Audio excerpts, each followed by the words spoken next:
పాడుచుదము.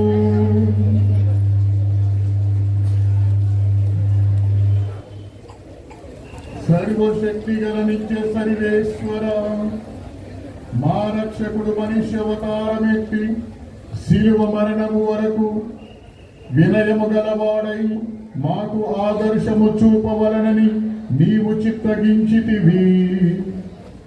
శ్రమలలో సహనము అను సద్గుణమును అతని నుండి నేర్చుకొని మేము అతని ఉత్థాన మహిమలో కూడా పాల్పంచుకున్నట్లు కరుణింపుము. నీతోనూ పవిత్రాత్మతోనూ కలిసి యుగయుగములుగా జీవించుచు పాలించు మా ప్రభువును నీ కుమారుడనైన యేసుక్రీస్తు ద్వారా ఈ మనవి చేయుచున్నాము.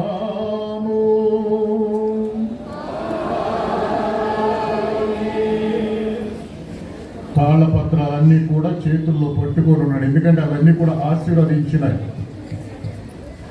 దేవుని యొక్క ఆశీర్వాదం వాటి మీదకు వచ్చింది కాబట్టి ఇష్టం వచ్చినట్లుగా వాటిని తుంపి సిలువలు చేయడం, పారవేయడం దయచేసి చేయమాకండి. దేవుణ్ణి అగౌరవపరిచినట్లుగా ఉంటుంది, దేవుని యొక్క దీవెనను అగౌరవపరిచినట్లుగా ఉంటుంది.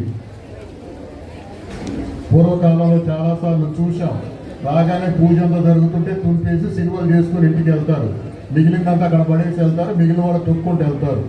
అలాగే వెళ్ళినప్పుడు ఈ దేవుని దీవెన వస్తుందా? దేవుని యొక్క దీవెనను అపవిత్రం పరిస్తే నీ మేరకు దేవుని దీవెన ఎలా వస్తుంది? ఆశీర్వదించబడింది కాబట్టి దాన్ని పవిత్రంగా పట్టుకొని పూజ అయిపోయే వరకు జాగ్రత్తగా ఇంటికి తీసుకుని వెళ్ళండి, అనువైనటువంటి చోట్లో పెట్టండి. దేవుని యొక్క దీవెన మీతో ఉంటుంది.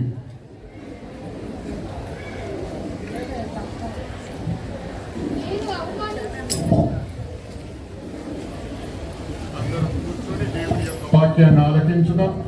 చూడండి,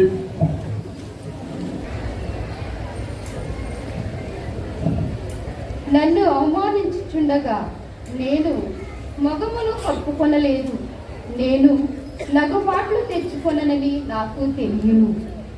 మొదటి పట్టణము యెషయా గ్రంథము 50వ అధ్యాయము 4వ వచనం నుంచి 7వ వచనం వరకు.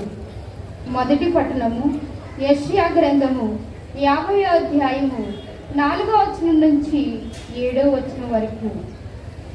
ప్రభువైన దేవుడు నాకు బోధ చేయు శక్తిని అనుగ్రహించెను.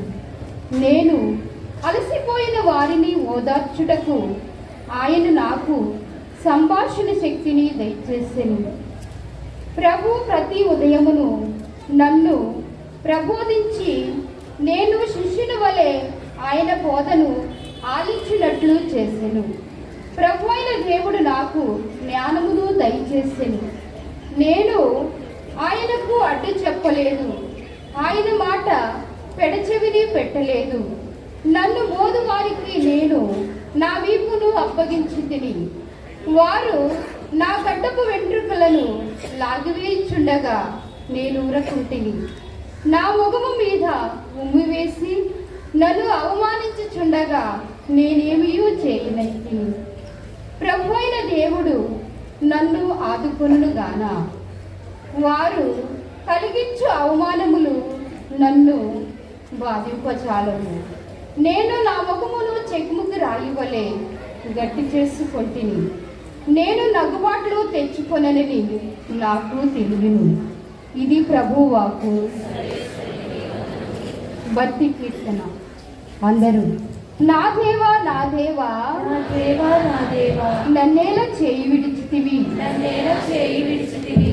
నా వైపు చూసిన వారెల్లా నన్ను గేలి చేయుచున్నారు, నాలుక వెళ్ళబెట్టి తల ఊపుచున్నారు. ఇతడు ప్రభువును నమ్మెను, అతడు ఇతడిని రక్షించునేమో చూతుము. ఇతడు ప్రభువునకు ఇష్టడైనచో అతడు ఇతనును కాపాడునేమో చూతుము అని అనుకొనుచున్నారు. అందరూ నా దేవా నా దేవా నా దేవా నా దేవా నన్నేలా చేయి విడిచితివి, నన్నేలా చేయి విడిచితివి. సునకములు నన్ను చుట్టుముట్టినవి, దుష్ట బృందము నా చుట్టూ కమ్ముకున్నది. వారు నా కాలు చేతులను చీల్చుచున్నారు. నా ఎముకలన్నిటినీ లెక్క పెట్టవచ్చును. శత్రువులు సంతసముతో నా వైపు చూచుచున్నారు. అందరూ నా దేవా నా దేవా నా దేవా నా దేవా నన్నేలా చేయి విడిచితివి. నన్నేలా చేయి విడిచితివి. వారు నా బట్టలు తమలో తాము పంచుకొనుచున్నారు, నా దుష్టుల కొరకు చీట్లు వేయి కొనుచున్నారు. ప్రభు, నీవు నాకు దూరముగా ఉండవలదు. నా ఫలమైన నీవు నన్ను ఆదుకొనుటకు శీఘ్రమే రమ్ము. అందరూ నా దేవా నా దేవా నా దేవా నా దేవా నన్నేలా చేయి విడిచితివి. నన్నేలా చేయి విడిచితివి. నేను నా ప్రజలకు నీ మహిమను వెల్లడింతును, భక్త సమాజమున నిన్ను కీర్తింతును. ప్రభు భక్తులారా, మీరతనిని స్తుతింపుడు. యాకోబు వంశజులారా, మీరతనిని మహిమపరుపుడు. ఇశ్రాయేలు ప్రజలారా, మీరతనిని పూజింపుడు. అందరూ నా దేవా నా దేవా నా దేవా నన్నేలా చేయి విడిచితివి. నన్నేలా చేయి విడిచితివి.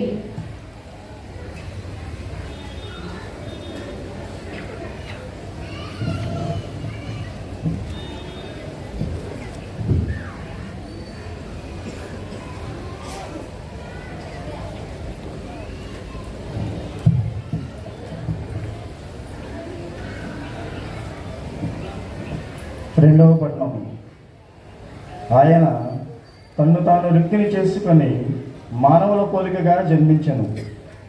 దేవుడు ఆయనను అత్యున్నత స్థానమునకు లేవనెత్తెను.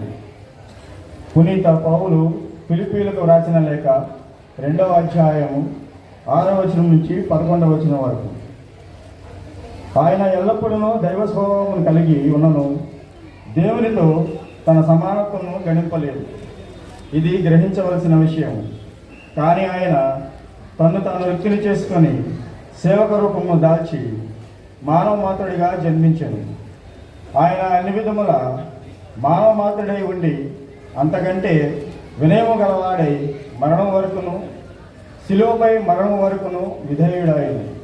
అందువలనే దేవుడు ఆయనను అత్యున్న స్థానమునకు లేవనెత్తి అన్ని నామముల కంటే ఘనముగు నామమును ఆయనకు ప్రసాదించాను.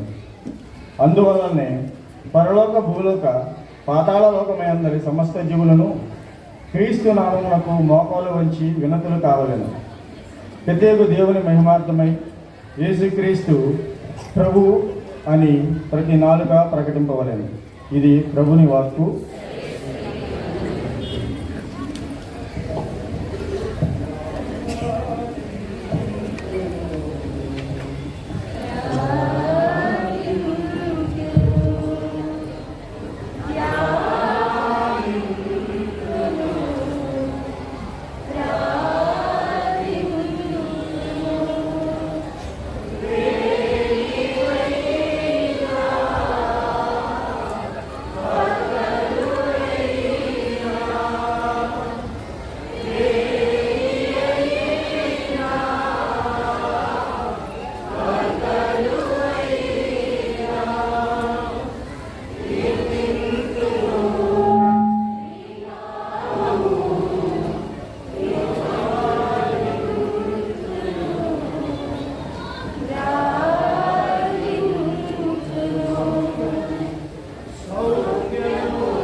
పునీత మత్తయి గారు రాసిన శుభవార్త 26వ అధ్యాయము.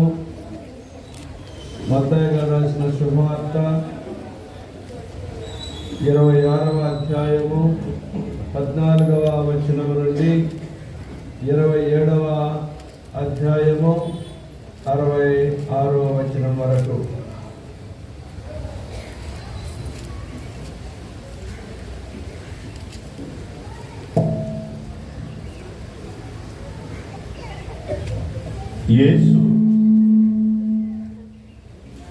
యేసు శిష్యులైన 12 ఒకడగు యూదా ఇస్కరియోతు ప్రధాన అర్చకుల యొద్దకేగి వారితో, నేను ఆయనను మీకు అప్పగించిన ఎడల మీరు నాకు ఏమిద్దరు అని అడిగాను. వారు అతనికి 30 వెండి నాణెములను ఇచ్చిరి. అప్పటి నుండి వాడు ఆయనను అప్పగింపతగిన సమయమునకై వేచి ఉండెను. పులియని రొట్టెల పండుగ మొదటి దినమున శిష్యులు యేసు వద్దకు వచ్చి, మేము ఎచ్చట నీకు పాస్కా భోజనము సిద్ధపరపగోరెదవు అని ప్రశ్నించిరి. మీరు పట్టణమున ఒకానొక మనుషుని వద్దకు వెళ్ళి, ఆ సమయము ఆసన్నమైనది, నా శిష్యులతో నీ గృహమున పాస్కా భోజనము భుజించునని గురువు చెప్పుచున్నాడు అని అతనితో చెప్పుడు అని యేసు పలికెను.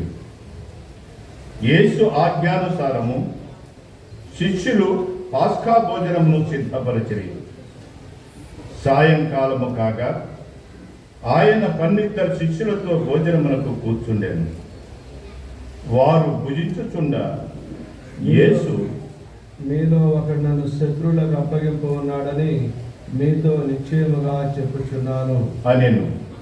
అప్పుడు వారందరూ మిగుల చింతించి, ప్రభు నేనా అని ఒక్కొక్కరు అడుగసాగిరి.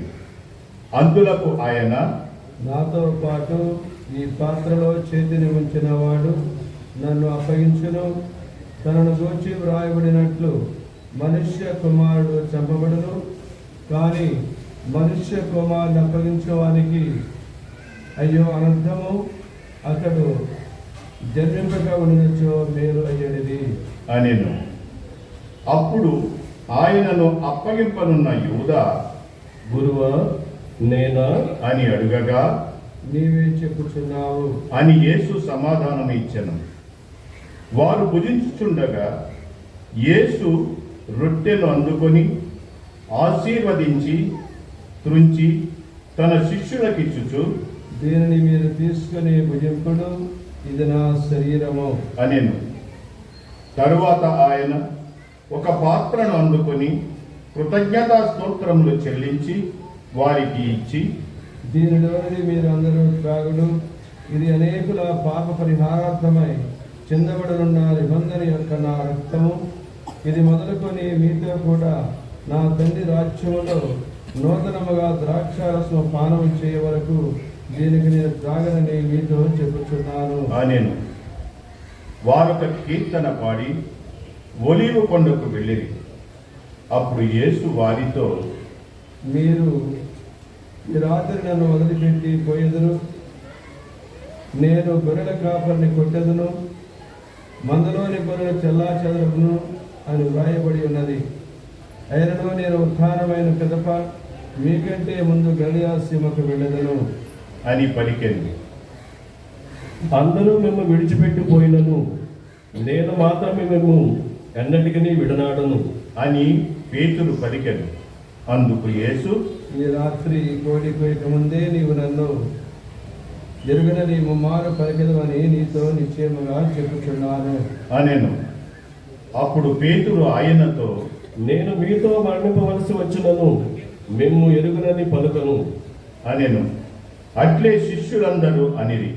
అప్పుడు యేసు శిష్యులతో గెత్సెమనే తోటకు వచ్చి, నేను వాళ్ళంతా దూరం పోయి ప్రార్థన చేసుకుని వచ్చే వరకు మీరు ఇక్కడ కూర్చుండు అని వారితో చెప్పాను.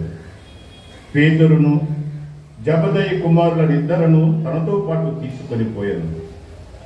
అప్పుడు ఆయన చింతాక్రాంతుడై ఆవేదన పడసాగాను.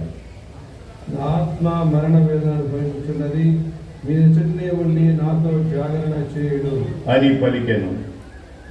ఆయన మరికంత దూరము వెళ్ళి నేలపై సాగిలపడి, ఓ నా తండ్రి, సాధ్యమైనలా ఈ పాత్రను నా నుండి తొలగిపోనిమ్ము, అయినను నా ఇష్టము కాదు, నీ చిత్తమే నెరవేరనిమ్ము అని ప్రార్థించాను. అంతటా ఆయన శిష్యుల యొద్దకు వచ్చి వారు నిద్రించుట గమనించి పేతురుతో, ఇదేమి, మీరు నాతో ఒక గంట మేలుకొని ఉండలేకపోతేరా? మీరు శోధనలకు గురికాకులకు మేలుకొని ప్రార్థింపుడు. ఆత్మ సుఖమైనను దేహము దుర్బలముగా ఉన్నది అనెను. మరల ఆయన రెండవ మారు వెళ్ళి, ఓ తండ్రి, నేను పానం చేసినది తప్ప ఈ పాత్ర నా నుండి తొలగిపోవ సాధ్యము కానిలా నీ చిత్తము నెరవేరనిమ్ము అని ప్రార్థించి తిరిగి వచ్చి వారు నిద్రించుచుండుట చూచాను. ఏలయన వారలను వీడి కొంత దూరము వెళ్ళి మూడవ మారు కూడా అట్లే ప్రార్థించాను. పిదప తన శిష్యులను సమీపించి, మీరు ఇంకనూ నిద్రించుచు విశ్రాంతి తీసుకొనిచున్నారా? మనుష్య కుమారుడు పాపుల చేతికి అప్పగింపబడబో గడియ సమీపించినది. లెండు, పోదము రెండు, చూడు, నన్ను పట్టించువాడు సమీపమునే ఉన్నాడు అనేను. ఆయన ఇంకనూ మాట్లాడుచుండగా అదిగో, పన్నిద్దరిలో ఒకడు యూదా వచ్చాను. ప్రధానార్చకులు, ప్రజల పెద్దలు పంపిన మహాజను సమూహము కత్తులను బడితలను చేతపుని అతనితో వచ్చాను. నేను ఎవరిని ముద్దు పెట్టుకుందునో అతడే ఆయన, అతనిని పట్టి బంధింపుడు అని వారికి ఆ గురుద్రోహి ఒక గుర్తు చెప్పాను. వెంటనే అతడు యేసును సమీపించి, బోధకుడా, శుభమగును గాక అని ఆయనను ముద్దు పెట్టుకొనెను. అప్పుడు యేసు వానితో, స్నేహితుడా, నీ వచ్చిన పని కానిమ్ము అని అనగా వారు ఆయనను పట్టుకుని బంధించిరి. వెంటనే యేసు వద్దనున్న వారిలో ఒకడు తన కత్తి దూసి ప్రధానార్చకుని సేవకుని కొట్టి వారి చెవి తెగ నరికెను. అతనితో యేసు, నీ కత్తిని వలలో వేయము, కత్తిని ఎత్తువారు కత్తితోనే నశించెదరు. నేను నా తండ్రిని ప్రార్థింపలేననుకుంటివా? ప్రార్థించిన ఈ క్షణమున ఆయన 12 దళముల కంటే ఎక్కువ మంది దూతలను పంపడా? ఇట్లు కాదేని ఈ విధముగా జరగవలని లేఖనము ఎట్లు పరిపూర్ణమగును అనెను. ఆ సమయమున యేసు ఆ సమూహముతో, దొంగను పట్టుకొనుటకు వచ్చినట్లు కత్తులతో గుదిలతో నన్ను పట్టుకొనుటకు వచ్చిదిరేలా? ప్రతిరోజు నేను దేవాలయమున కూర్చుండి బోధించుటిని కానీ మీరొక నన్ను పట్టుకొనలేదు అనెను. ప్రవక్తల లేఖనములు పరిపూర్ణమగునట్లు ఇది అంతయు జరిగెను. అప్పుడు శిష్యులందరూ ఆయనను విడిచిపెట్టి పారిపోయింది. యేసును బంధించిన వారు ఆయనను ప్రధానాచార్యులకు కైఫా వద్దకు తీసుకుని పోయేది. అతడు ధర్మశాస్త్ర బోధకులు పెద్దలు సమావేశమైంది. పేతురు దూరముగా ఆయనను ప్రధానార్చకుని గృహ ప్రాంగణము వరకు అనుసరించి లోపలకు ప్రవేశించి దాని పర్యవసానమును చూచుటకై కావలి వారితో పాటు కూర్చుండెను. యేసును చంపుటకై అతట ప్రధానార్చకులు, న్యాయసభ సభ్యులు అసత్య సాక్ష్యము వెదకిరి. కోట సాక్షులు అనేకులు ముందుకు వచ్చినను వారికి ఏ సాక్ష్యము దొరకలేదు. తుట్టతుదకు ఇద్దరు ముందుకు వచ్చి, నేను దేవాలయమును పడగొట్టి 3 రోజుల్లో తిరిగి నిర్మించదు అని ఇతడు చెప్పాను అనిరి. అప్పుడు ప్రధానార్చకుడు లేచి నిలిచి, నీకు వ్యతిరేకంగా వీరు చెప్పినదేమి? దీనికి ప్రత్యుత్తరం ఇయ్యవా అని యేసును ప్రశ్నించాను. అందుకు యేసు మిన్నకుండెను. ప్రధానార్చకుడు మరలా, జీవము గల దేవునితో ఆరబెట్టి అడుగుచున్నాను, నీవు దేవుని కుమారుడైన క్రీస్తువా? మాతో చెప్పుము అని యేసును ప్రశ్నించాను. అందుకు యేసు, నీవన్నట్లే ఆయనను ఇక్కడ నుండి మనిషి కుమారుడు సర్వశక్తిమంతుని కుడి ప్రక్కన కూర్చుండయు ఆకాశం నుండి మేఘారుడై వచ్చుడయు మీరు చూచెదరని చెప్పుచున్నాను అనేను. అప్పుడు ప్రధానార్చకుడు తన వస్త్రములను చింపుకొని, ఇతడు దేవదర్శనము గావించను, మనకిక సాక్షులతో పని ఏమి? ఇదిగో మీరు ఇతని దేవదర్శనం విని ఉన్నారు కదా, మీ అభిప్రాయం ఏమి అని అడుగగా, ఇతడు మరణములకు పాత్రుడు అని వారు ప్రత్యుత్తరం ఇచ్చేది. అప్పుడు వారు ఆయన ముఖముపై ఉడిసి పిడికిళ్లతో గుద్దిరి. మరికొందరు ఆయన చెంపపై కొట్టుచు, మెస్సయ్య ప్రవచింపుము, నిన్ను కొట్టినది ఎవరో చెప్పుము అనేది. పేతురు ఆ గృహ ప్రాంగణంలో కూర్చుండి ఉండెను. అప్పుడు ఒక దాసి అతని వద్దకు వచ్చి, నీవును గలిలయ వాస్యకు యేసుతో ఉన్నవాడు కదా అనేను. అతడు అందరి ఎదుట బొంకుచు, నీవు చెప్పునదేమో నాకు తెలియదు అనేను. అతడు ద్వారము వద్దకు వచ్చినప్పుడు మరి యొక్క పనికెత్తే అతనిని చూచి, వీడు కూడా నజరేయుడైన యేసుతో ఉన్నవాడు అని అతడి వారికి చెప్పాను. అతడు మరలా బొంకుచు, ఆ మనుషుని నేను ఎరుగను అని ప్రమాణము చేసి చెప్పాను. కొంత సమయమైన తరువాత అతడనున్న వారు పేతురు చుట్టూ చేరి, నిస్సందేహముగా నీవు కూడా అతని సహచరులో ఒకడువు, నీ మాటల తీరుదన్నులు దీన్ని వ్యక్తపరుచుచున్నవి అనిరి. అప్పుడు అతడు, నేను ఆ వ్యక్తిని ఎరుగను అని ప్రమాణము చేయించు తనను తాను శపించుకొనసాగాను. వెంటనే కోడి కూశాను. కోడి కూయక ముందే నీవు 3 సార్లు నన్ను ఎరుగనందువని యేసు చెప్పిన మాటలు పేతురు జ్ఞప్తికి తెచ్చుకొని వెలుపలకు వెళ్ళి వెక్కి వెక్కి ఏడ్చాను. ప్రాతకాలమున ప్రధానార్చకులు, ప్రజల పెద్దలు అందరూ యేసును చంపుటకు ఆలోచన చేశారు. వారు ఆయనను సంఖ్యలతో బంధించి తీసుకొని పోయి రాష్ట్ర పాలకుడకు పిలాతునకు అప్పగించారు. గురుద్రోహేగు యూదా యేసునకు శిక్ష విధింపబడుట చూచి పశ్చాత్తాపముంది ఆ 30 వెండి నాణెములను తిరిగి ప్రధానార్చకుల యొద్దకు తెచ్చి, నేను నిర్దోషి రక్తమును అప్పగించి పాపము కట్టుకుంటుని అని చెప్పాను. వారు, అది మాకేలా, నీవే చూసుకొనుము అని. అప్పుడు అతడు ఆ వెండి నాణెములను దేవాలయంలో విసిరి కొట్టి పోయి గుడి వేసుకునేను. ప్రధానార్చకులు ఆ నాణెములను తీసుకొని, ఇది రక్తపు డబ్బు కనుక దీనిని కానుకల పెట్టెలో వేయట తగదు అనుకొని తమలో తాము ఆలోచించి దానితో పరదేశీయుల భూస్థాపన కొరకు కుమ్మరి వాని పొలము కొనిరి. అందువలన ఆ పొలము రక్తపు పొలము అని నేటికి కూడా పిలువబడుచున్నది. యిర్మీయా ప్రవక్త ప్రవచనము ఇట్లు నెరవేరును. ఇశ్రాయేలీయులలో కొందరు అతని వెలగా నిర్ణయించిన 30 వెండి నాణెములు వారు తీసుకొని ప్రభువు నాకు ఆదేశించినట్లు కుమ్మరి వారి పొలము కొనుటకు వినియోగించారు. యేసు రాష్ట్ర పాలకుని ఎదుట నిలువగా, నీవు యూదుల రాజువా అని అతడు ప్రశ్నించాడు. నీవు అన్నట్లే అని యేసు సమాధానమొసగాను. ప్రధానార్చకులు, పెద్దలు ఆయనపై నేరము మోపిరి, కానీ ఆయన వారికెట్టి ప్రత్యుత్తరమును ఇయ్యలేదు. అప్పుడు పిలాతు ఆశ్చర్యపడాను. పండుగలో జనులు కోరిన ఒక బందీని విడుదల చేయు ఆచారము రాష్ట్ర పాలకులకు కలదు. అప్పుడు అతట బరబ్బ అను పేరు మోసిన బందీ ఒకడు కలడు. ప్రజలందరూ గుమిగూడి రాగా, నేను ఎవరిని విడుదల చేయమని మీరు కోరుచున్నారు? క్రీస్తు అనబడు యేసునా అని పేతురు వారిని అడిగాను. పిలాతు వారిని అడిగాను. అసూయ వలన వారు ఆయనను అప్పగించరని అతడు గ్రహించాను. అతడు న్యాయపీఠముపై కూర్చుండినప్పుడు అతని భార్య,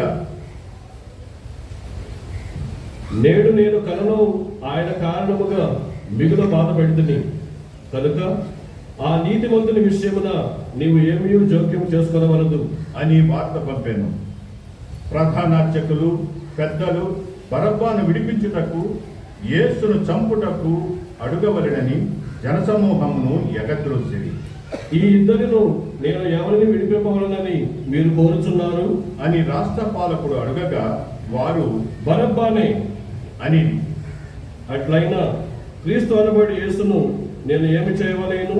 అని పిలాతు వారిని అడగగా సిలువ వేయుడు, సిలువ సిలువ వేయుడు వేయుడి, సిలువ వేయుడి, సిలువ వేయుడి.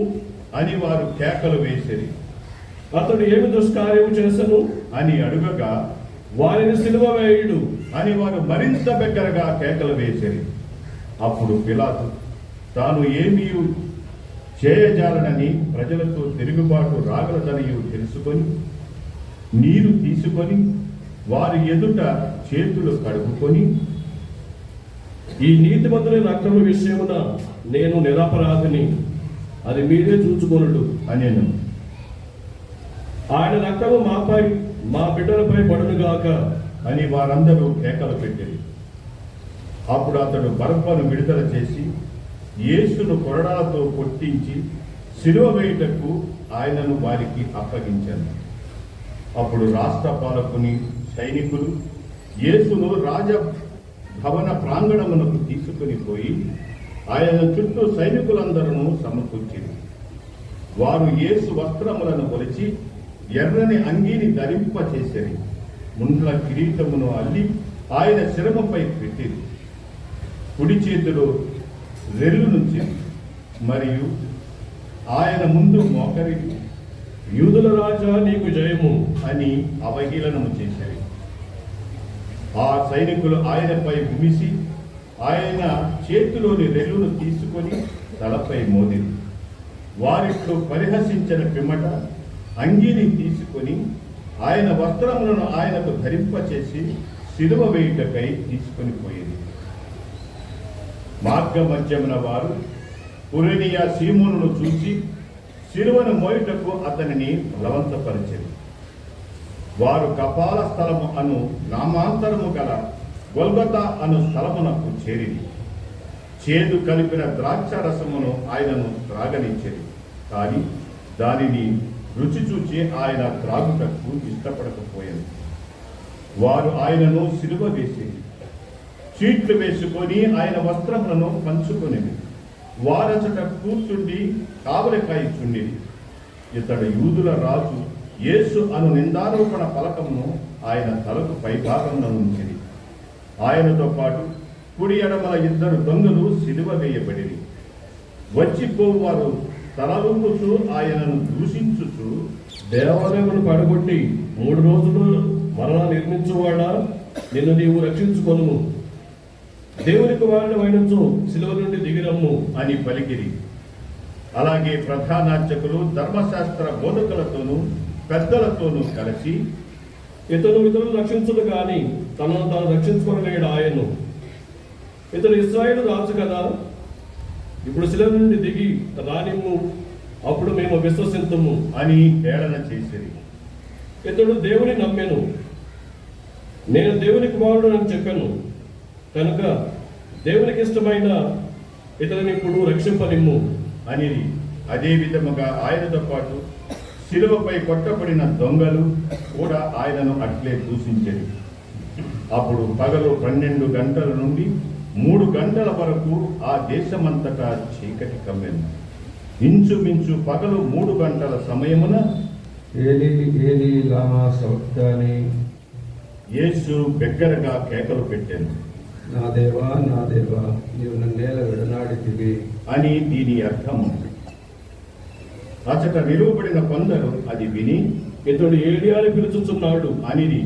వెంటనే ఒకడు పరిగెత్తి నీటి పాచి తీసుకొని పులిసిన ద్రాక్షారసంలో ముంచి ఒక కొలనుకు తగిలించి ఆయనకు త్రాగనిచ్చేది. మరికొందరు ఆగండి, ఏలియా వచ్చి ఇతను రక్షించనేమో చూద్దాము అనిరి. యేసు మరలా బిగ్గరగా కేక వేసి ప్రాణము వీడెను. అందరూ మోకరించండి.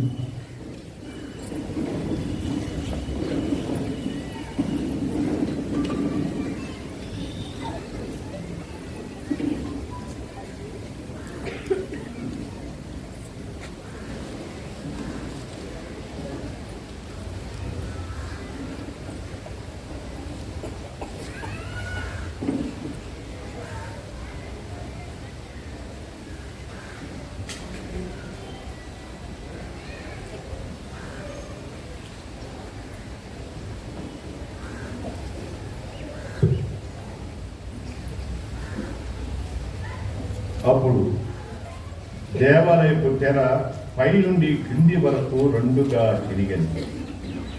భూమి కంపించెను, బండలు బద్దలాయెను, సమాధులు తెరవబడెను. మరణించిన పరిశుద్ధులలో అనేకుల దేహములు లేపబడెను. యేసు పునరుద్ధానము తరువాత వారు సమాధుల నుండి బయటకు వచ్చి పవిత్ర నగరమున ప్రవేశించి అనేకులకు కనిపించిరి. శతాధిపతి అతడితో యేసుని కావలి కాల్చిన సైనికులు భూకంపము మొదలుగా సంభవించిన సంఘటనలు చూచి మిక్కిలి భయపడిరి. నిశ్చయముగా ఇతడు దేవుని కుమారుడే అని పలికిరి. యేసుకు పరిచర్య గావించుటకై గలిలయ నుండి ఆయనను వెంబడించిన స్త్రీలు అనేకులు దూరము నుండి చూచుచుండిరి. వారిలో మగ్దలైన మరియమ్మ, యాకోబు, యోసేపుల తల్లియగు మరియమ్మ, జబదయి కుమారుల తల్లియును ఉండిరి. సాయం సమయమున యేసు శిష్యుడు ధనికుడనగు అరిమత్తయి వాసి యోసేపు పిలాతు వద్దకు పోయి యేసు భౌతిక దేహమును ఇప్పించమని కోరగా అతడు అందులకు అంగీకరించాను. యోసేపు యేసు భౌతిక దేహమును సరికొత్త నారబట్టలతో చుట్టి తాను రాతిలో తన కొరకు తొలిపించుకున్న కొత్త సమాధిలో ఉంచాను. ఆ సమాధి ద్వారమునకు అడ్డముగా పెద్ద రాతిని డొర్లించి వెడలిపోయాను. అప్పుడు ఆ సమాధికి ఎదురుగా మగ్దలా మరియమ్మ, వేరొక మరియమ్మ కూర్చుని ఉండేది. ఆయత్త దినమునకు మరునాడు ప్రధాన అర్చకులను పరిసయ్యులను కలిసి పిలాతు వద్దకు వచ్చి, అయ్యా, ఆ మోసగాడు జీవించి ఉన్నప్పుడు నేను 3 దినముల తర్వాత సజీవుడనే లేదును అని చెప్పినట్లు మాకు జ్ఞాపకం ఉన్నది. అతని శిష్యులు అతనిని రాత్రి సమయమున దొంగిలించుకొని పోయి మృతుల నుండి బ్రతికి లేచను అని జనులకు చెప్పుదురేమో. అప్పుడు మొదటి మోసము కంటే కడపటి మోసము ఘోరముగా నుండును. కనుక 3వ రోజు వరకు సమాధిని భద్రపరుప ఆజ్ఞాపింపుము అని చెప్పిరి. అందుకు పిలాతు, మీరు కావలి వారు ఉన్నారు కదా, పోయి మీ చేతనైనంత వరకు సమాధిని భద్రం చేసుకొనుడు అని వారితో పలికాను. వారు పోయి రాతిపై ముద్ర వేసి కావలి వారిని పెట్టి సమాధిని భద్రపరిచేది. దయచేసి అందరూ కూర్చోండి.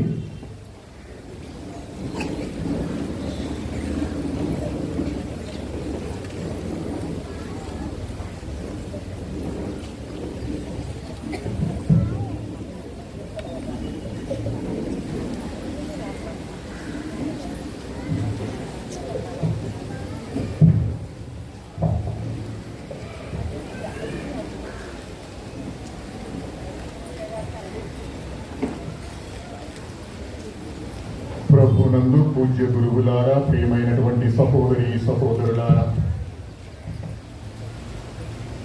ఈ కార్యక్రమానికి ముందు ఒక సువార్తను చదువుకున్నాం. యేసు ప్రభు ఒక గార్ధపు పిల్ల మీద యెరూషలేము పుర ప్రవేశం చేశారు. ప్రజలందరూ కూడా హోసాన్న అంటూ ఆయన్ని ఒక మహారాజుగా తీసుకొని వచ్చారు. ఈ కార్యక్రమం అయిపోయిన తర్వాత గార్ధపు బిళ్ళను యథాతథంగా దాని తల్లి దగ్గర కట్టివేసి వచ్చారు. తర్వాత ఆ గార్ధపు పిల్ల అంటుంది, అమ్మా, నేను చాలా గొప్పదాన్ని కదా, ఈరోజు చూసావా ఎంతమంది నాకు ఘన స్వాగతాన్ని పలికారో. అందరూ కూడాను చెట్ల కొమ్మలు తీసుకొని హోసాన్న అంటూ నాకు ఘన స్వాగతం పలికారు. నువ్వు గమనించావు కదా అంటే, అవును గమనించాను. మరి నేను గొప్పదాన్ని కదా అంటే, కాదు అంటుంది తల్లి. ఆ గార్ధ పిల్లకి అర్థం కాలేదు. ఇంతమంది నన్ను జేజేలు కొట్టి యెరూషలేము నగరానికి తీసుకుని వెళ్ళినా తన తల్లి ఎందుకు అంగీకరించడం లేదో ఆ గార్ధపు పిల్లకి అర్థం కాలేదు. ఒక 5 రోజుల తర్వాత గార్ధపు పిల్ల మరలా యెరూషలేము పట్టణానికి వెళ్ళింది. అక్కడ కూడా జన సమూహాన్ని చూసింది. 5 రోజులంటే ఏ రోజు వస్తుంది మనకి? ఏ రోజు వస్తుంది? శుక్రవారం వస్తుంది. శుక్రవారం నాడు యేసు ప్రభువుని సిలువ వేయడానికి తీసుకుని వెళ్తున్నారు ఆ జన సమూహం అంతా కూడా. ఈ గార్ద పిల్లది ఏదో బాగుంది, ఇక్కడ కూడా జనం ఉన్నారు, చూద్దాం, అందరూ కూడా నాకు జేజేలు పలుకుతారు అని చెప్పేసి వెళ్ళి ఆ జన సమూహం ముందు నిలబడింది. అక్కడ ఉన్నటువంటి సైనికులు దాన్ని కర్ర తీసుకొని, ఎందుకు వచ్చావు నువ్వు, వెళ్ళిపో అని చెప్పేసి కర్రలతో కొట్టడం ప్రారంభించారు. ఇక ప్రాణాభయంతో ఆ గార్దపు పిల్ల అక్కడి నుంచి పారిపోయింది. అప్పుడు ఆ గార్ద పిల్లకి అర్థమైంది ఒక విషయం ఏంటంటే, వాళ్ళు జేజేలు పలికింది నాకు కాదు, నా పైన కూర్చున్నటువంటి యేసు ప్రభువుకి. కాబట్టి ఆయన లేకుండా నాకేమీ లేదు, ఆయన లేకపోతే నేనేమీ కాను. ప్రియమైన మిత్రులారా, ఈ రోజున మనం హోసాన్న అని కేకలు వేశాం, కష్టమేమీ కాదు. మరి అదే యేసు ప్రభు శ్రమల వైపు నడుస్తున్నప్పుడు మనం ఆయనతో ఉండడం చాలా కష్టం. మ్రాని బొమ్మల ఆదివారం అనేది ఎప్పుడో గడిచిపోయినటువంటి కార్యక్రమం కాదు. మన విశ్వాసం ఎక్కడ సన్నగలటం మొదలెడుతుందో అది మనకి బయట పెడుతుంది. ఆ జనసమూహం యేసుని స్వాగతించింది, ఆయన్ని ఘనపరిచారు, ఆయన్ని కీర్తించారు. కానీ ఆ జనసమూహం ఆయన అర్థం చేసుకోలేదు. ఎందుకంటే ఆయన వాళ్ళకి అనుకూలమైనటువంటి రాజుగా ఉంటాడు అనుకున్నారు. కానీ ఆయన నిజ స్వభావాన్ని వాళ్ళు గుర్తించలేదు. ఆయన వారు మహిమకు సిద్ధంగా ఉన్నారు, కానీ తిరస్కరణను స్వీకరించడానికి సిద్ధంగా లేరు. ఆయన విజయంలో పాలు పంచుకోవడానికి సిద్ధంగా ఉన్నారు ఆ జనం, కానీ ఆయన శిలువ మీద మరణించడాన్ని ఒప్పుకోవడానికి సిద్ధంగా లేరు. మరి ఆనాటి జనసమూహం కంటే మనమేమైనా భిన్నమైన వారమా? ఏమాత్రం కాదు. ఎందుకంటే సృష్టి ప్రారంభం నుంచి అంతవరకు మానవ స్వభావం అంతా ఒక్కటే. మానవ స్వభావం అంతా ఒక్కటి అన్నప్పుడు అర్థం ఏంటంటే, మనకు అనుకూలమైనప్పుడు అనుకూలమైన దాన్ని స్వీకరిస్తాం, ప్రతికూలమైనప్పుడు మనకు కష్టాన్ని బాధని కలిగించేదాన్ని మనం విడిచిపెడతాం. యేసు ప్రభు మన అంచనాలకు అనుగుణంగా ఉన్నప్పుడు ఆయన స్వీకరిస్తాం, ఆయన దీవెనలు కోరుకుంటాం, ఆయన దీవించినప్పుడు ఆయన దగ్గరగా ఉంటాం. ఆయన మనల్ని ఆశీర్వదించినప్పుడు ఆయనతో ఉండాలని అనుకుంటాం. మనకంతా సవ్యంగా జరిగినప్పుడు యేసు ప్రభువుకి దగ్గరగా ఉండడానికి ప్రయత్నం చేస్తాం. కానీ మనకేదైనా కష్టం జరిగినప్పుడు, కష్టంలోనికి మనం నడిపించబడినప్పుడు, ఆయన అనుసరించడం కష్టమైనప్పుడు ఆయన్ని విడిచివేస్తాం. ఈరోజు బహిరంగంగా ఆయనకి సాక్ష్యాన్ని ఇచ్చాం, కానీ చాలా ఏమంటారంటే నిశ్శబ్దంగా ఆయన నుంచి మనం వెళ్ళిపోతూ ఉంటాం. ప్రతికూల సమయాల్లో నిశ్శబ్దంగా ఆయన నుంచి వెళ్ళిపోతూ ఉంటాం. ఈనాటి మొట్టమొదటి పఠనం యెషయా ప్రవక్త గ్రంథం 50వ అధ్యాయం నుంచి తీసుకొనబడింది. యావే సేవకుని యొక్క గీతం. ఈ గీతంలో యావే సేవకుడు అంటున్నాడు, ప్రభు ప్రతి ఉదయమును నన్ను ప్రబోధించి నేను శిష్యుని వలె ఆయన బోధన ఆలించున్నట్లు చేయును. ప్రతి ఉదయం కూడాను దేవుడు తన యొక్క బోధను, తన యొక్క వాక్యాన్ని ఆలకించేటట్లుగా చేస్తాడు. కాబట్టి ఈ దైవ సేవకుడు, యావే సేవకుడు మనకంటే భిన్నమైనటువంటి వానిగా కనిపిస్తూ ఉన్నాడు. ఇక్కడ అతడు దేవుని యొక్క వాక్యాన్ని ఆలకించేవాడుగా మనకి ఇక్కడ కనిపిస్తూ ఉన్నాడు. ఆయన శబ్దంలో కాక వినడంలో ఆయన జీవితం రూపుదిద్దుకుంటుంది. కాబట్టి వినడం అనేది చాలా అవసరం. శ్రమ వచ్చినప్పుడు అతడు తిరగలేదు, దెబ్బ తగిలినప్పుడు అతడు ఎదిరించలేదు, అతడు స్థిరంగా నిలబడ్డాడు. ఆ తేడా ఉత్సాహంలో కాదు, అతని యొక్క విశ్వసనీయతలో ఉంది. ఉత్సాహంగా దేవుణ్ణి వాక్యాన్ని స్వీకరించడం కాదు, కానీ దాన్ని జీవించటంలోనే అసలైనటువంటి అర్థం ఉంది. అక్కడ ఈరోజు మీరు నేను మనం జీవితంలో పోరాడుతూ ఉన్నాం, మధ్యలో ఉన్నాం. ఓ ప్రక్కన మనకి సైతాను, మరో ప్రక్కన దేవుడు మనతో ఉన్నాడు. చాలాసార్లు మనం సైతాను యొక్క మాటలు వింటాం. అంటే మన మహిమను కోరుకుంటాం, విజయాన్ని కోరుకుంటాం, అపజయాన్ని మనం స్వీకరించాం, ఓడిపోవడాన్ని మనం స్వీకరించాం. ఇక ఈనాటి 2వ పఠనంలో పౌలు గారు ఒక చక్కని విషయాన్ని మనకు తెలియజేస్తున్నారు. యేసుక్రీస్తు ఎవరు? యేసుక్రీస్తు ఎవరు? దేవుడు. సృష్టి ఆరంభంలో ఉన్నటువంటి దేవుడు. సమస్తము ఆయన ద్వారా, ఆయన కొరకే సృష్టించబడెను. సమస్తము ఆయన ద్వారా, ఆయన కొరకే సృష్టించబడింది. కాబట్టి అటువంటి గొప్ప దేవుడు తనను తాను రిక్తునిగా చేసుకున్నాడు, ఏమి లేని వాడిగా చేసుకున్నాడు. ఇది మనం గమనించవలసినటువంటి విషయం. తనను తాను రిక్తునిగా చేసుకున్నటువంటి ఆయన తన అధికారాన్ని పట్టుకొని వేలాడలేదు. ఆయన తన దైవత్వాన్ని పట్టుకొని వేలాడలేదు. మానవ రక్షణ కోసం తనను తాను తగ్గించుకున్నాడు. ఏ మానవుడినైతే ఆయన సృష్టించాడో ఆ మానవ రూపాన్ని ఆయన ధరించాడు. అయితే చాలాసార్లు యేసు ప్రభు యొక్క శిలువ మనకి వైఫల్యంగా కనిపిస్తుంది. శిలువ మరణం వరకు ఆయన దేవునికి విధేయుడిగా ఉన్నాడు. దేవుడి యొక్క విధేయత మనకి వైఫల్యంగా కనిపిస్తుంది. అయితే దేవుని యొక్క తత్వాన్ని సరిగా అర్థం చేసుకోవడానికి ప్రియమైన మిత్రులారా ఇది మనకి దోహదపడుతుంది. చాలాసార్లు క్రీస్తు ప్రభు మనకి ఎలాగుండాలనుకుంటావు? చెప్పండి, దేవుడు ఎలాగుండాలనుకుంటాం? ఒక్కొక్కరికి ఒక్కొక్క ఆలోచన ఉంది, అవును కదా? మన పెద్దవాళ్ళు చెప్పిన ఆలోచన కావచ్చు, మనకు అవసరమైన ఆలోచన కావచ్చు. దేవుడు అనగానే ఏం చేయాలి? మనకి వెంటనే మనకు కావలసిన అద్భుతం చెయ్యాలి, అవునా కాదా?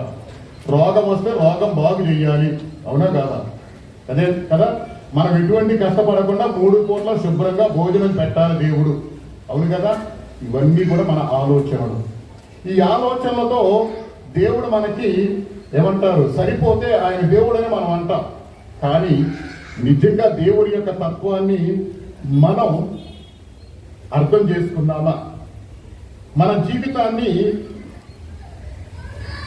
దేవుడు ఎల్లప్పుడూ కాపాడాలని కోరుకుంటాం. మన జీవితాన్ని భద్రపరిచేటటువంటి క్రీస్తుని కోరుకుంటాం. కానీ యేసు ప్రభు యెరూషలేములో ప్రవేశించింది మహిమను పొందడానికి కాదు.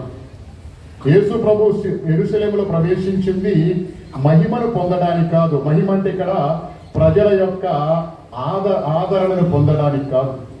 ఒక మహత్తర కార్యాన్ని నెరవేర్చడానికి ఆయన యెరూషలేములో ప్రవేశించాడు. ఆయన మార్గం శిలువ మార్గం. ఆ శిలువ మార్గానికి వెళ్ళడానికే ఆయన యెరూషలేములో ప్రవేశించాడు. జనులందరూ కూడాను జయజయధ్వానాలతో ఆయన యెరూషలేము నగరానికి తీసుకుని వచ్చారు. కారణం ఏంటంటే, ఇదిగో ఈయన రోమియ సామ్రాజ్యాన్ని కూలద్రోసి యూదా సామ్రాజ్యాన్ని, ఇశ్రాయేలు సామ్రాజ్యాన్ని స్థాపించడానికి వచ్చాడు. కాబట్టి ఈయన ఏలుబడిలో పాలలో మనమందరం కూడా క్షేమంగా ఉంటాం, సంతోషంగా ఉంటాం. ఇక శత్రురాజులు ఎవరు మనల్ని కష్టపెట్టరు అని చెప్పి వాళ్ళందరూ కూడాను ఒక ఫ్రేమ్వర్క్ తయారు చేసి యేసు ప్రభువుని అందులో ఉంచారు. పరిసయ్యుల యొక్క ఆలోచన కూడా అది. యేసు ప్రభు అంటే మెస్సయ్య, ఆయన భౌతిక పాలకుడుగా రావాలని వాళ్ళందరూ కోరుకున్నారు. అంతేగాని ఆధ్యాత్మిక పాలకుడుగా ఆయన అంగీకరించలేదు. యేసు ప్రభు అద్భుతాలు చేసినంత వరకు ప్రజలందరూ కూడా ఆయన రాజుగా చేయాలనుకున్నారు. యేసు ప్రభు స్వస్థతలు ఇచ్చినప్పుడు ఆయన్ని వాళ్ళ ప్రభువుగా అంగీకరించారు, వాళ్ళు దేవుని కుమారుడిగా అంగీకరించారు. కానీ అదే ప్రజలు ఎప్పుడైతే యేసు ప్రభు శిలువ మరణానికి విధించబడ్డాడో అందరూ కూడా పారిపోయారు. మొట్టమొదటిగా చూడాల్సింది ఎవరినంటే యూదా ఇస్కరియోతుని. యేసు ప్రభుతో 3 సంవత్సరాలు ఉన్నాడు.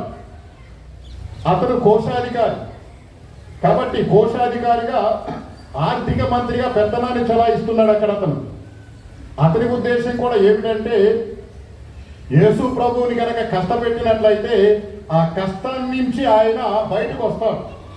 బయటకు వచ్చి తన యొక్క మహిమను లేకపోతే తన యొక్క శక్తిని నిరూపిస్తాడు. తనని పట్టుకోవడానికి వచ్చిన వాళ్ళందరిలో పారద్రోలతాడు అని చెప్పి అనుకున్నాడు. కానీ యేసు ప్రభు ఎప్పుడైతే శాంతి మార్గాన్ని బోధించాడో యూదా ఇస్కరియోతు ఆయనతో విభేదించాడు, వెళ్ళిపోయాడు. ఇక పేతురు గారిని చూద్దాం. పేతురు గారు భయపడ్డాడు. మనకు సువార్తలు వినిపించింది అదే, భయపడ్డాడు. ఎప్పుడైతే ఆయన నీవు వాళ్ళ శిష్యుల్లో ఒకడవ కాదా అన్నప్పుడు నేను కాదు, నువ్వు నిజంగా చెప్పనగానే దేవుని పేరిట ఆనబెట్టి చెప్తున్నాను, ఆయన ఎవరో నాకు తెలియదు అన్నాడు. ఇక తర్వాత పిలాతు దగ్గరికి వద్దాం. పిలాతుకు వాస్తవం ఏంటో తెలుసు, యేసు ప్రభు నిరపరాధని తెలుసు. కానీ తెలిసినప్పుడు విడిపించాలని కోరుకుంటాడు. ఆయన ఏదో విధంగా ఆయన విడిపించాలనుకుంటాడు. కానీ అక్కడ ఉన్నటువంటి ప్రథమాచార్యులు ఆ యూద పెద్దలో ఆయనకు వార్నింగ్ ఇచ్చారు. ఏమని? ఆయన్ని గనక నువ్వు వదిలిపెడితే నీ మీద మేము చక్రవర్తికి ఫిర్యాదు చేస్తాం, నీ స్థానం కాస్త ఊడిపోతుంది. కాబట్టి తన స్థానాన్ని భద్రంగా ఉంచుకోవడానికి నిరపరాధికి శిక్ష వేయడానికి ముందుకొచ్చారు. ఇక అప్పటి వరకు వారానికి మొదటి రోజైనటువంటి ఆ ప్రథమ రోజున యెరూషలేము నగరానికి జయజయధ్వానాలతో తీసుకొచ్చినటువంటి ఆ ప్రజలకు అందరూ కూడాను యేసు ప్రభువుకి శిలువ మరణాన్ని విధించినప్పుడు వాళ్ళందరూ కూడా వెళ్ళిపోయారు. గెత్సెమని తోటలో యేసు ప్రభువును పట్టుకున్నప్పుడు శిష్యులందరూ కూడా పారిపోయారు. ప్రజలందరూ కూడా వెళ్ళిపోయారు. ఎవరు? అతనితో మనకెందుకులే, అప్పటి వరకు నీ వీరుడివి, శూరుడివి, దేవుని కుమారుడు అని పొగిడినటువంటి వాళ్ళందరూ కూడాను ఈయనతో మనకెందుకులే, ఈ నేరస్తునితో మనకెందుకులే, ఈ శిలువ శిక్ష విధించబడిన వారితో మనకెందుకులే అని చెప్పి వాళ్ళందరూ కూడాను వెళ్ళిపోయారు. ప్రియమైన మిత్రులారా, ఆనాటి ప్రజానీకానికి మనం భిన్నమైనటువంటి వాళ్ళం కాదు. సత్యానికి మన స్వరాన్ని పలకాల్సి వచ్చినప్పుడు ఆ సత్యాన్ని పలకకుండా మిన్నకుండా ఉంటాం. ఎక్కడైతే మనం నిజాన్ని ఒప్పుకోవాలో దాని వలన వచ్చేటటువంటి పర్యవసానాలు గట్టిగా ఉండడం వలన ఆ సత్యాన్ని మనం ఒప్పుకో.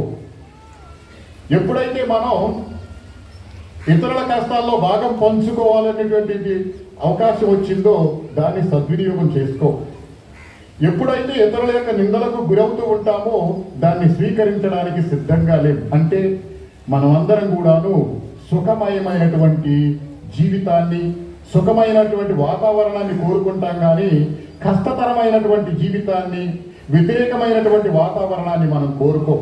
కానీ ఇక్కడ యేసు ప్రభు చూస్తే సుఖమైనటువంటి జీవితం కాదు, సరైనటువంటి వాతావరణం కాదు, ఆ సరైనటువంటి వ్యతిరేకమైనటువంటి వాతావరణానికి ఆయన ఎదురుగా వెళ్ళాడు. సుఖమయమైనటువంటి జీవితంలో పరమార్థం లేదు, కష్టాలు అనుభవించేటటువంటి జీవితంలోనే పరమార్థం ఉంది అని మనకి యేసు ప్రభు తెలియజేస్తున్నారు. ప్రియమైన మిత్రులారా, ఈ మ్రానికొమ్మల ఆదివారం రోజున మనం గ్రహించవలసింది అదే. నీవు యేసు ప్రభు మహిమలో ప్రవేశించాలనుకుంటే ఆయనతో కలిసి బాధలు అనుభవించాలి. బాధలు లేకుండా విజయం లేదు, అపజయాలు లేకుండా విజయాలు లేవు. కాబట్టి బాధలు అనేవి మన జీవితంలో ఒక ప్రముఖమైనటువంటి పాత్ర వహిస్తూ ఉన్నాయి. ఆ బాధలు అనేవి మనల్ని ప్రతినిత్యం కూడా దేవునికి దగ్గరగా ఉంచుతూ ఉన్నాయి. కాబట్టి అంతా మనకు సవ్యంగా జరిగినప్పుడు, దేవుని అనుగ్రహాలు మన మీదకు వచ్చినప్పుడు, మనమందరితో కూడా సంతోషంగా సుఖశాంతులతో ఉన్నప్పుడు దేవుని అనుసరించడం కాదు చేయవలసింది. ఎప్పుడైతే కష్టాలు ఎదురవుతాయో, ఎప్పుడైతే ప్రతికూలత మనకు ఎదురవుతుందో, ఎప్పుడైతే మనం అందరి చేత ద్వేషించబడతామో, ఎప్పుడైతే మనం దూషణలు గురవుతామో అప్పుడు యేసు ప్రభువుతో మనం కలిసి ఉండాలి, యేసు ప్రభువుకు దగ్గరగా ఉండాలి. ఎప్పుడైతే ఇతరులు మనం తృణీకరిస్తారో, ఎప్పుడైతే మనం ఒక రోగాన్ని మన శరీరంలో మోసుకొని వెళుతూ ఉన్నామో అప్పుడు యేసు ప్రభువుకు దగ్గరగా ఉండాలి. యేసు ప్రభువును ప్రార్థన చేసినప్పుడు మనకు రోగం అది కుదురపడదు, కానీ అంతకంటే ఎక్కువగా ఆత్మీయ రోగం కుదురుపడుతుంది. ఆత్మీయ రోగం కుదురుపడడం వలన యేసు ప్రభువు దగ్గరగా ఉంటాం. శారీరక రోగం అనేది కుదురుపడకపోయినా సరే యేసు ప్రభుతో కలిసి ఉండడం అనేది, యేసు ప్రభుతో ఉండడం అనేది గొప్పదనం. ప్రియమైన మిత్రులారా, ఈ విషయాన్ని మనం గ్రహించాలి. పుల్టన్ జెర్షిన్ గారు ఒక చక్కని వాక్యాన్ని రాస్తాడు. నేను ప్రపంచంలో కల్లా ద్వేషించబడేటటువంటి శ్రీ సభలో భాగంగా ఉండాలనుకుంటున్నాను. ప్రపంచం ద్వేషించేటటువంటి స్త్రీ సభలో భాగంగా ఉండాలనుకుంటున్నాను. ఎందుకని? ప్రపంచం యేసు ప్రభువుని ద్వేషించింది కాబట్టి ఎక్కడైతే ద్వేషించబడే స్త్రీ సభ ఉంటుందో ఆ స్త్రీ సభలో యేసు ప్రభు ఉంటాడు కాబట్టి నేను అక్కడ ఉంటానన్నాడు ఆయన. వాస్తవం ప్రియమైన మిత్రులారా, అందరూ పొగిడినప్పుడు, అందరూ ఆదరించినప్పుడు, అందరూ స్వీకరించినప్పుడు క్రైస్తవులుగా ఉండడం కాదు కావాల్సింది. అందరూ మనల్ని ద్వేషించినప్పుడు, దూషించినప్పుడు, తృణీకరించినప్పుడు క్రైస్తవులుగా ఉండాలి. మనం దివ్య బలిపీఠం చెంత ఉన్నాం ప్రియమైన మిత్రులారా.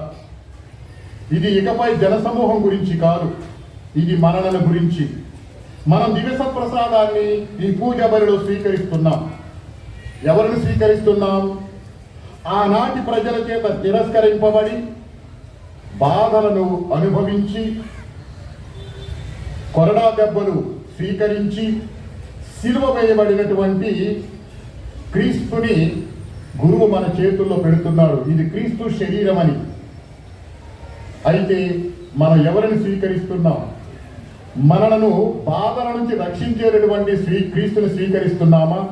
బాధల్లో మనల్ని ఓదార్చేటటువంటి క్రీస్తుని స్వీకరిస్తున్నామా? ఎందుకంటే దివ్య సత్ప్రసాదం అనేది సిలువ నుంచి వేరు కాదు. ఎందుకంటే సిలువ బలిలో అర్పించేటటువంటి ఆ బలి సమర్పణని యేసుక్రీస్తు ముందుగానే కడరాత్రి భోజనంలో చూపించి శిష్యులతో చెప్పాడు. ఏమని? దీనిని నా జ్ఞాపకార్థం చెయ్యండి అని చెప్పాడు ఆయన. కాబట్టి సిలువ దివ్య సత్ప్రసాదం వేరు కాదు, రెండు ఒక్కటే. కాబట్టి దివ్య సత్ప్రసాదం సిలువే వేరు కాదు. సిలువ మీద యేసు ప్రభు ఏ విధంగా తాను ఆత్మ సమర్పణ చేసుకున్నాడో అదే విధంగా పూజా బలిలో యేసు ప్రభు తాను గురువు ద్వారా ఆత్మ సమర్పణ చేసుకుంటున్నాడు. మనమందరం కూడా ఆ యేసు ప్రభుని ఆమెన్ అని స్వీకరిస్తున్నాం. అంటే ఆ ఆత్మ సమర్పణ నేను అంగీకరిస్తున్నాను, యేసు ప్రభు యొక్క ఆత్మ సమర్పణని నేను స్వీకరిస్తున్నాను. మనం ఆయనను స్వీకరించడమే కాదు, మరి ఆయన మార్గాన్ని అనుసరించాలి. కాబట్టి ఆయన మన జీవితంలో తిరస్కరించడం కాదు, ఆయన స్వీకరిస్తూ ముందుకు వెళ్ళాలి. వాస్తవం ఎప్పుడు కూడా ప్రియమైన మిత్రులారా, సత్యం ఎప్పుడు కూడా మనకి ఇబ్బందికరంగా ఉంటుంది. కానీ ఆ సత్యాన్ని మనం స్వీకరించినప్పుడు యేసు ప్రభువును మనం స్వీకరిస్తున్నాం. మనం ప్రార్థన చేస్తాం. ఎంతసేపు చేస్తాం చెప్పండి? చాలాసేపు చేస్తాం. కానీ మనలో ఏమైనా మార్పు వస్తుందా? మనలో మార్పు ఏమైనా వస్తుందా? నేను విశ్వసిస్తాను, మనం విశ్వసిస్తాం, కానీ మనం స్థిరంగా ఉందాం. మన శిష్యరికం పరీక్షించబడుతుంది. ఈ వారంలో జరిగేటటువంటి ప్రార్థనలు, ఆరాధనలు, మరి భక్తి కార్యక్రమాలతో నిండి ఉంటుంది ఈ వారం అంతా కూడా. కానీ వాటన్నిటి తర్వాత మనకు కాస్త కష్టం కలిగినప్పుడు, నష్టం కలిగినప్పుడు మనం యేసు ప్రభు నుంచి దూరంగా వెళ్ళిపోతూ ఉంటాం. ఎందుకంటే మన యొక్క క్రీస్తు అనుచరణి ప్రతిదీ నిర్ణయించబడుతుంది. ప్రార్థన కష్టమైనప్పుడు మనం నిలిచి ఉంటామా? విశ్వాసం భారమైనప్పుడు మనం నిలిచి ఉంటామా? సత్యం ధైర్యాన్ని కోరినప్పుడు మనం నిలిచి ఉంటామా? ప్రేమ త్యాగాన్ని కోరినప్పుడు మనం నిలిచి ఉంటామా? కాబట్టి యెరూషలేము ప్రవేశం అనేది ఓ సంఘటన కాదు, ప్రతినిత్యం కూడాను మనలో జరిగేటటువంటి ఓ పోరాటం ప్రియమైనటువంటి మిత్రులారా. కాబట్టి సత్యాన్ని, ధర్మాన్ని పాటించడానికి క్రైస్తవులంగా మనం అందరం కూడాను పిలువబడ్డాం. అయితే ఇదంతా కూడాను యేసు ప్రభు మనతో ఉన్నంత కాలం, యేసు ప్రభువును మనం అంటిపెట్టుకుని ఉన్నంత కాలం ఖచ్చితంగా ఇదంతా నెరవేరుతుంది. సిలువ వేయబడటం బాధాకరం కాదు, విషాదకరం కాదు. కానీ సిలువ మార్గంలో నడుస్తున్నప్పుడు ప్రజలు ఆయనకు దూరంగా, ఆయనను విడిచిపెట్టి దూరంగా వెళ్ళిపోవడమే విషాదకరం. ఆయన ప్రియమైనటువంటి శిష్యులు, హోసానాని గీతాలు పాడినటువంటి ప్రజలు ఆయన్ని సిలువ మార్గానికి తీసుకుని వెళ్తుంటే, సిలువలో వేయబడుతుంటే ఆయనకు దూరంగా వెళ్ళిపోవడం, వాళ్ళ క్షేమాన్ని వాళ్ళు కోరుకోవడం. కాబట్టి ప్రియమైన మిత్రులారా, ఈ వారం అంతా కూడాను మనం ప్రశ్నించుకోవలసింది ఒక విషయం ఏమిటంటే, మహిమలో విజయంలో ఉన్నటువంటి క్రీస్తుతో నేనున్నప్పుడు ఆయన బాధలలో, ఆయన సిలువ శ్రమలలో, శిలువ మరణంలో నేను ఆయనకు దగ్గరగా ఉన్నానా? ఆయన బాధల్ని, శ్రమలని, శిలువ మరణాన్ని నా జీవితంలో అనుభవించడానికి సిద్ధంగా ఉన్నానా? సిద్ధంగా ఉన్నట్టయితే మనం పాస్కా పండుగని, పునరుత్థాన పండుగని ఘనంగా కొనియాడగలుగుతాం. లేకపోయినట్లయితే ప్రతి సంవత్సరం లాగానే ఇది కూడా ఓ తంతు అవుతుంది. అలా కాకుండా ఉండాలంటే యేసు ప్రభు యొక్క శిలువ మార్గాన్ని ఖచ్చితంగా పాటించి అనుగ్రహాన్ని ఇవ్వమని, యేసు ప్రభువుని స్వీకరిస్తున్నప్పుడు శిలువ మీద ఆత్మ సమర్పణ చేసినటువంటి ఆ దేవాది దేవుడే దివబలి పూజలో ఆత్మ సమర్పణ చేసి నాకు బహుమానంగా వచ్చాడని విశ్వసించేటట్లుగా ఆయన మన జీవితంలో మార్గచూపరిగా ముందుకు తీసుకుని వెళ్ళేటట్లుగా దీవించమని, అనుగ్రహించమని ఆ ప్రభువుని వేడుకుందాం.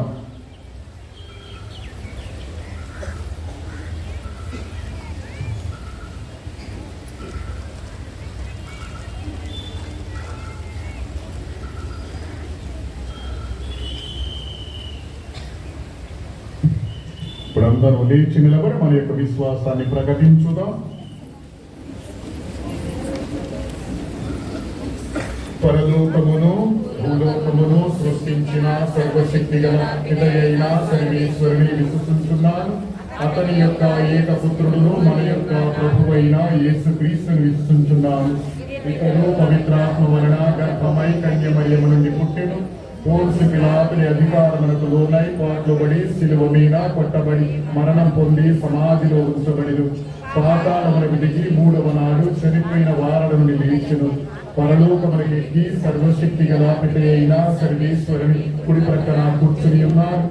అక్కడ నుండి జీవించు వారులకును చనిపోయిన వారులకును తీర్పు చేయటకు వచ్చును. పవిత్రాత్మను విశ్వసించున్నాను.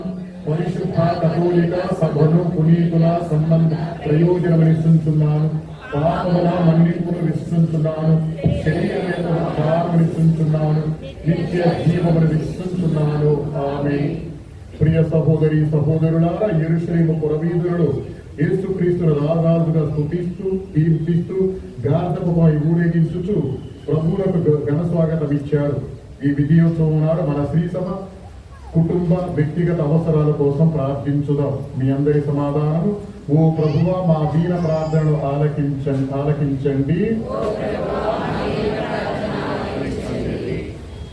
శ్రీసభ కొరకు సకల శ్రీసభను ఎంతో ప్రేమించి విశ్వాసంతో ముందుకు నడిపిస్తున్న మా లియో బాబు గారిని, మా స్థానిక పీఠాధిపతులైన జోసెఫ్ రాజారావు గారిని, మా విచారణ గురువులను, సహాయక గురువులను, మఠవాసులను, వాక్య పరిచారకులను మీ పవిత్ర పాదముల వద్ద సమర్పించుచున్నాము. మీరు వారిని పరిశుద్ధపరచి పావన మార్చి తమకు అప్పగించబడిన మంద కాపుదలలో వారిని దినదినాభివృద్ధి చెందినట్లు దీవించమని అందరూ ఓ ప్రభువా మా దీన ప్రార్థన ఆలకించండి. నాయకుల గురువు, మా భారతదేశంలోని నాయకులు, మా రాష్ట్రంలోని నాయకులు, మా ప్రాంత నాయకులు ప్రభువైన యేసుక్రీస్తు ఉత్థానమును తెలుసుకొని ఉత్థాన ప్రమోదమునకు ఎటువంటి ఆటంకాలు లేకుండా సహాయ సహకారములు అందించేలా ఆశీర్వదించమని అందరూ ఓ ప్రభువా మా దీన ప్రార్థన ఆలకించండి. ఓ ప్రభువా మా దీన ప్రార్థన ఆలకించండి.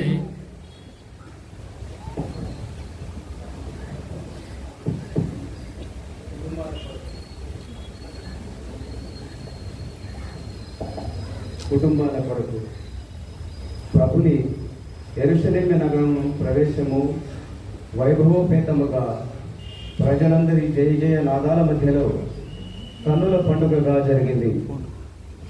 శాంతికి చిహ్నంగా బాసిల్లిన ప్రభుని విజయ ప్రవేశము మన కుటుంబాలలో శాంతి సమాధానాలు నిండుగా దయచేయాలని, మనందరి గృహాలు శాంతి ధామములుగా వెలుగొందుతూ ప్రేమానురాగాలకు నిలయాలుగా రూపొందేలా దీవించమని అందరూ ఓ ప్రభువా మా దీన ప్రార్థన ఆలకించండి. ఓ ప్రభువా మా దీన ప్రార్థన ఆలకించండి. వ్యాధిగ్రస్తుల కొరకు క్రీస్తు ప్రభుని శ్రమలు, పాటలు, మరణ అంతరార్థము ఎరిగిన క్రైస్తవ బిడ్డలుగా మేమంతా ఎదగాలని ప్రభుని శ్రమల మార్గంలో నిత్య రక్షణ మాకు లభించి మా కుటుంబాలన్నీ పునరుత్థాన మహిమను నిండుగా పొందాలని అందరూ ఓ ప్రభువా మా దీన ప్రార్థన ఆలకించండి. దీక్షాపరుల కొరకు ఈ తపస్కాలంలో ప్రభువుకు అత్యంత సన్నిహితంగా నడుస్తున్న తపస్కాల భక్తులను, వారి కుటుంబాలను జప తప దాన ధర్మాలతో ప్రభువు మార్గంలో పయనిస్తున్న విశ్వాసులందరినీ దీవించి వారికి కావలసిన సకల ఆశీర్వచనములను సమృద్ధిగా నొసగి వారికి సాతానుపై విజయాన్ని దయచేయమని అందరూ ఓ ప్రభువా మా దీన ప్రార్థనను ఆలకించండి. ఓ ప్రభువా, ఈ రోజున మేమందరం కూడా జయ జయధ్వానాలతో క్రీస్తు ప్రభుని ఊరేగింపుగా ఈ దేవాలయంలో ప్రవేశించాం. నూతన యెరూషలేము చిహ్నంగా దేవాలయంలో ప్రవేశించాం. ఈరోజు ఏ విధంగానైతే ఆయన యొక్క విజయోత్సాహంలో మేము పాలుపంచుతున్నాము, కష్టాలలో కూడా పాలుపంచుకునేటటువంటి అనుగ్రహాన్ని మాకు ప్రసాదించండి. మా కష్టాల్లో, బాధల్లో, వ్యాధుల్లో, దుఃఖ దురితాల్లో ఆ ప్రభువుని ఎల్లప్పుడూ కూడా అంటి పెట్టుకుని ఉండేటట్లుగాను సత్యానికి సాక్ష్యం ఇచ్చేటటువంటి బిడ్డలుగా మమ్మల్ని తీర్చిదిద్దమని, క్రైస్తవ విశ్వాసానికి సాక్ష్యంగా నిలిచేటటువంటి అనుగ్రహాన్ని మాకు ప్రసాదించమని ఓ ప్రభువా మా దీన ప్రార్థన ఆలకించండి.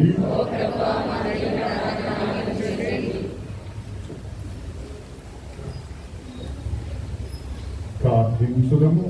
సర్వకృపానిధియగు సర్వేశ్వర, ఈ మ్రానికొమ్మల ఆదివారం నాడు మీ యెరూషలేము నగర ప్రవేశాన్ని స్మరించుకుంటూ కొనియాడుతూ మీ శ్రమలను ధ్యానిస్తూ ఈ క్రైస్తవ బిడ్డలు చేసిన విన్నపములను ఆలకించి వారికి కావలసిన శాంతి సమాధానాలను, ఆయురారోగ్యాలను దయచేయండి. మా ప్రభువైన క్రీస్తు ద్వారా ఈ మనవి చేయుచున్నాము.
సర్వశక్తి గలకైన సర్వేశ్వరునికి అంగీకారమగనట్లు ప్రార్థించండి.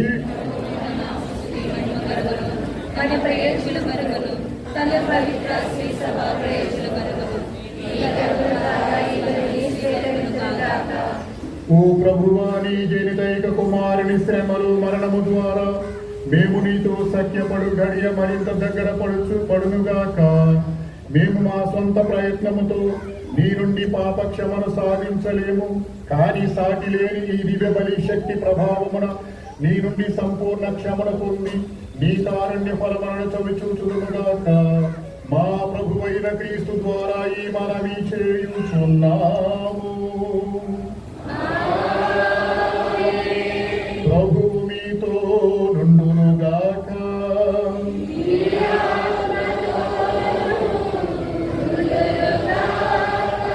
మీ మనసులను ఉన్నతమునకు త్రిప్పుడు.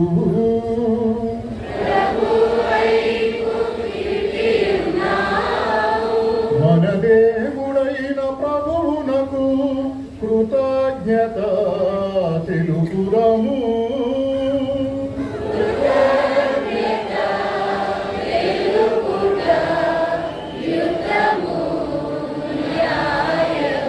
ప్రభువైన దేవా పావన పితా సర్వశక్తి గల నిత్య సర్వేశ్వర, మేము ఎల్లప్పుడూ ఎచ్చోటను నీకు కృతజ్ఞతావందనములు మా ప్రభువైన క్రీస్తు ద్వారా చెల్లించుట యుక్తము, న్యాయము, ధర్మము, రక్షణదాయకము. ఏలైన క్రీస్తు నిర్దోషి అయ్యుండి పాపాత్మల కొరకు బుద్ధిపూర్వకముగా బాధలను అనుభవించెను. దోషులను రక్షించుట కొరకు అన్యాయపు శిక్షను అంగీకరించెను. అతని మరణము మా పాపములను క్షాళన చేసెను. అతని ఉత్థానము మా విముక్తి ధనమును చెల్లించెను. కావున పరలోక దళములన్నిటితో ఏకమై నిరతము నిన్ను స్తుతించుచు నీ వైభవమును కొనియాడుట ఎట్లనగా,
మోకరించగలిగిన వాళ్ళందరూ మోకరించండి.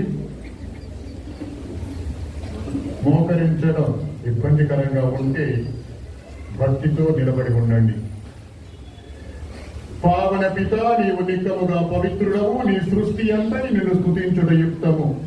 ఏలైన నీ కుమారుడును మా ప్రభువునైన యేసుక్రీస్తు ద్వారా పవిత్రాత్మ ప్రభావము వలన సమస్తమునకు జీవము పోసి పవిత్రపరచుచున్నావు. ప్రపంచమాద్యంతము సూర్యోదయము నుండి సూర్యాస్తమయము వరకు నీ నామమునకు నిర్మలమైన బలిని అర్పించుటకై ప్రజలను నిరతము పిలుచుచున్నావు. కావున ఓ ప్రభువా, ఈ కానుకలను నీ సముఖమునకు తెచ్చియున్నాము. పవిత్రాత్మ ద్వారా వీరిని పవిత్రపరచ ప్రతిమానుచున్నాము. ఈ విధమున ఇవి మా ప్రభువులు నీ కుమారుడునైన యేసుక్రీస్తు శరీర రక్తములు అగునుగాక. అతని ఆజ్ఞ ప్రకారమే ఈ కృతజ్ఞతార్చనను నెరవేర్చుచున్నాము. అతడు అప్పగింపబడిన రాత్రి అప్పమునందుకొని నీకు కృతజ్ఞతా వందనములు చెప్పి స్తుతించి త్రుంచి శిష్యులకిచ్చుచూ ఇట్లనెను, మీరందరూ దీనిని తీసుకొని భుజింపుడు. ఏలయైనా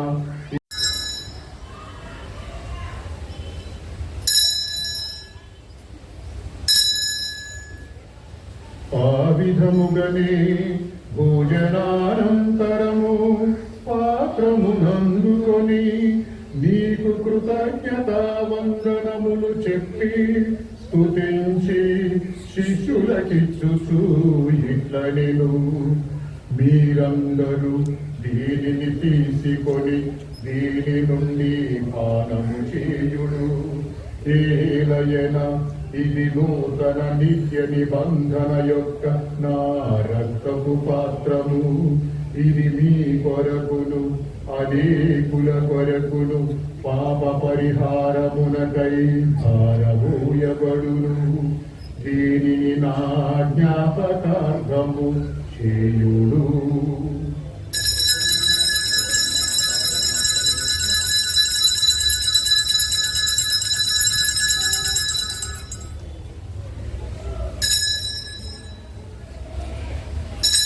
ఇది విశ్వాస రహస్యము.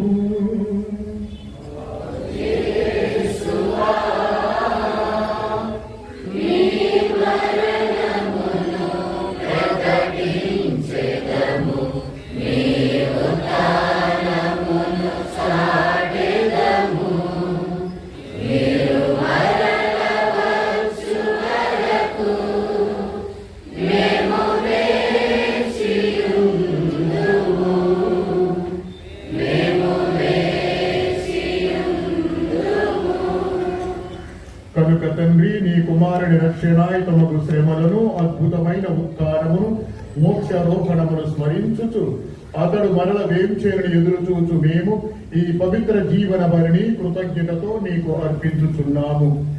నీ పవిత్ర శ్రీ సభ యొక్క కానుకల ప్రీతితో వీక్షింప ప్రతిమాలుచున్నాము. తన మరణము ద్వారా మమ్ము నీతో సఖ్యపరిచిన నీ కుమారుని బలిని స్వీకరింపము.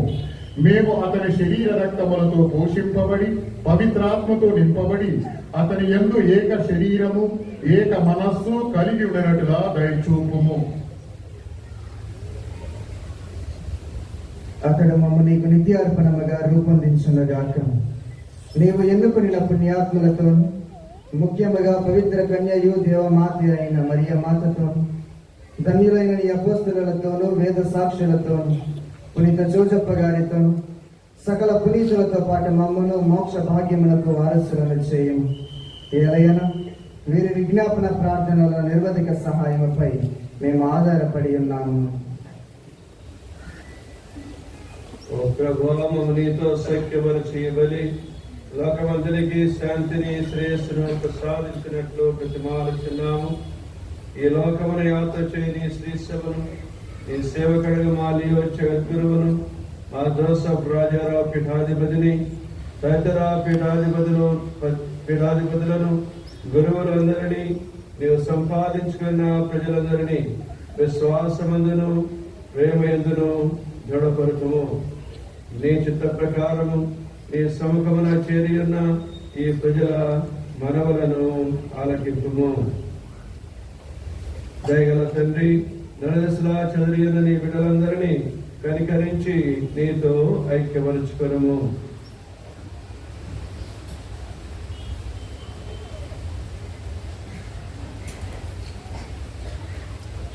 చనిపోయిన మా సహోదరి సహోదరులను నీ ప్రేమయందు ఈ లోకమున వీడిన వారందరినీ దానిలో నీ రాజ్యములో చేర్చుకొనుము. మేమును అక్కడ చేరి నీ మహిమను వీక్షించుచు నిత్యానందం పొందుతుముగాక. మా ప్రభు అయిన క్రీస్తు ద్వారా మనవి చేయుచున్నాము. అతని ద్వారా నీవు సకల మేలులను లోకమునకు దయచేయుచున్నావు.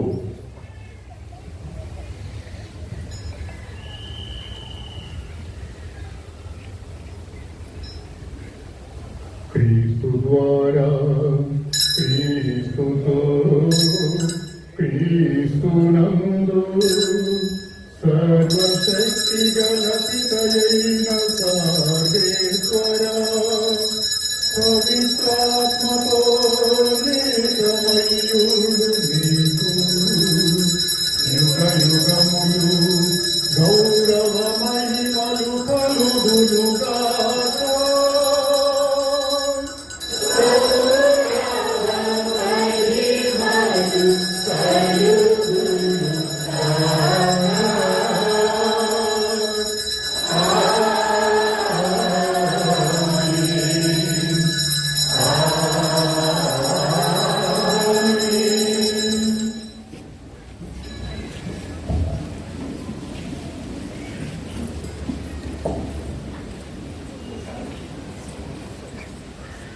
క్రీస్తు శ్రమలలో భాగం పంచుకుంటూ క్రైస్తవ విశ్వాసానికి సాక్షులనుగా జీవించే అనుగ్రహాన్ని ఇవ్వమని మన ప్రభు నేర్పించిన విధంగా మన పరలోక తండ్రిని వేడుకుందాం.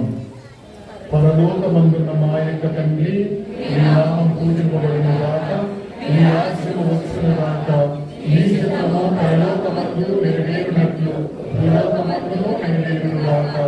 నాటికి కావలసిన మా ఎన్నము మాకు నేటి అనుగ్రహింపము, మా యొక్క అపమైన వారిని మేము మన్నించినట్లు మా అప్పులను మేము మన్నింపము. మమ్ము శోధనయందు ప్రవేశింపనివ్వక మమ్ము రక్షింపుము. ప్రభువా, అన్ని కీడుల నుండి మమ్ము రక్షింపుము. మా ఈ రోజుల్లో మాకు శాంతిని ప్రసాదింపుము. నీ దయానుగ్రహం వలన పాపము నుండి మమ్ము విముక్తులను చేసి అన్ని కలతల నుండి సర్వదా కాపాడుము. మేము మోక్షానందమును మా రక్షకుడైన యేసుక్రీస్తు ఆగమమును నిరీక్షించుచుందుము.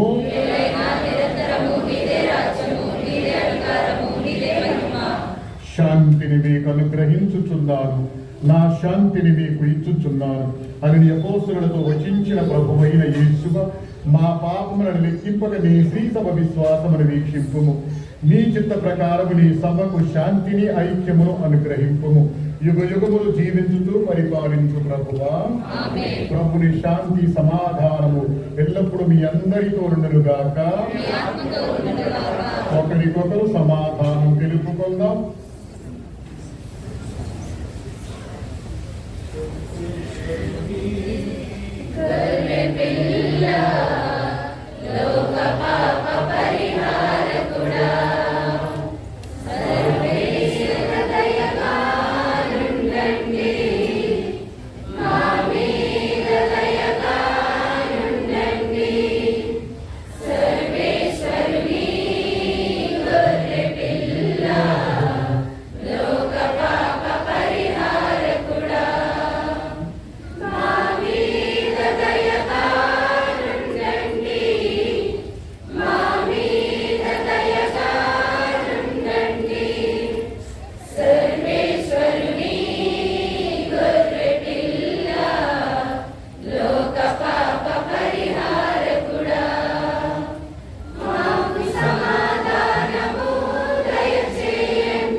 ఇదిగో సర్వేశ్వరుని గొర్రె పిల్ల, ఇదిగో లోక పాప పరిహారార్థం మనందరి పాపాల నిమిత్తం శ్రమలు అనుభవించి శిలువ మీద నలగొట్టబడి మరణించి సజీవుడై లేచినటువంటి క్రీస్తు ప్రభు.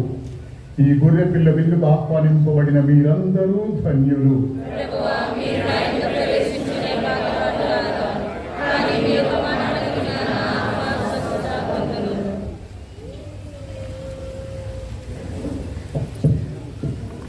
వచ్చేసి గమనించండి.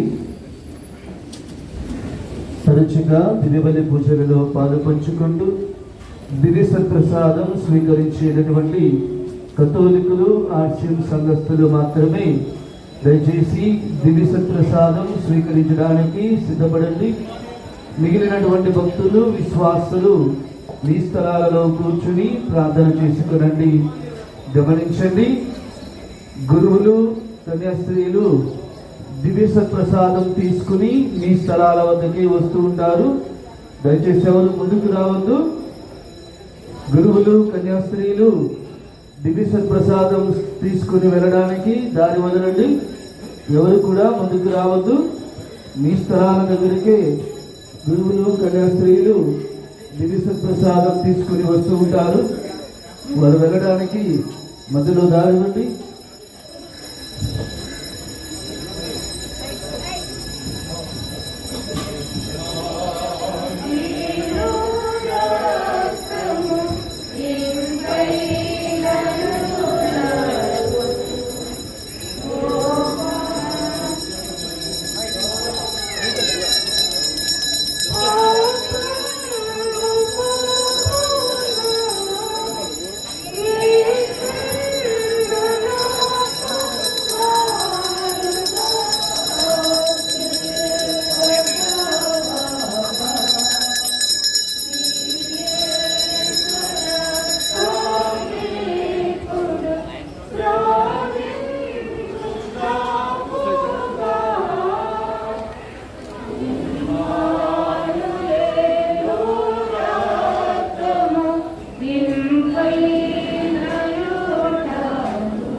ప్రార్థించుదము.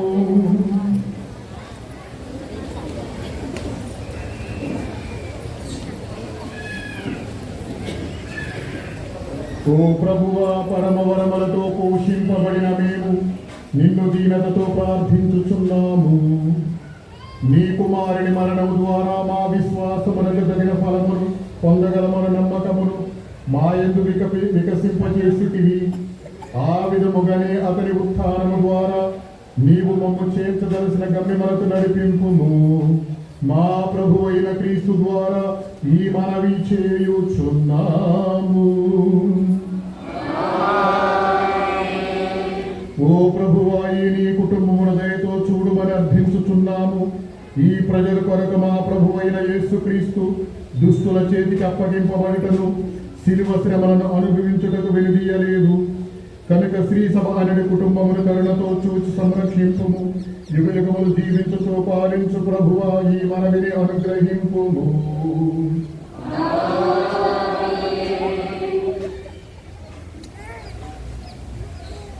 ప్రభువు మీతో నుండునుగాక.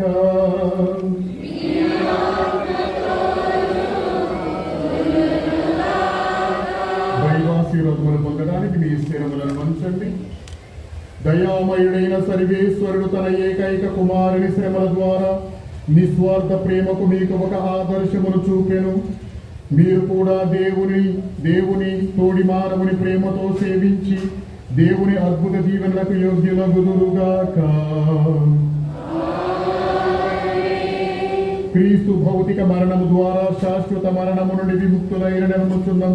మీరు కూడా ఆ మృత్యుంజయుని ద్వారా నిత్య జీవమును పొందుదురుగాక. తనను తాను తగ్గించుకున్న ప్రభుని ఆదర్శమును అనుసరించు మీరు కూడా అతని ఉత్థానంలో భాగస్థులగుదురుగాక. సర్వశక్తి గల సర్వేశ్వరుడు పితా పుత్ర పవిత్రాత్ముని ఆశీర్వాదము మీపైకి దిగి వచ్చి మిమ్మందరినీ దీవించి ఆశీర్వదించి సదా కాచి కాపాడునుగాక. పూజ సమాప్తమైనది. క్రీస్తుని ఉత్థానములో పాల్గొనుటకు ఆయన శ్రమలో భాగస్థులగుదురుగాక.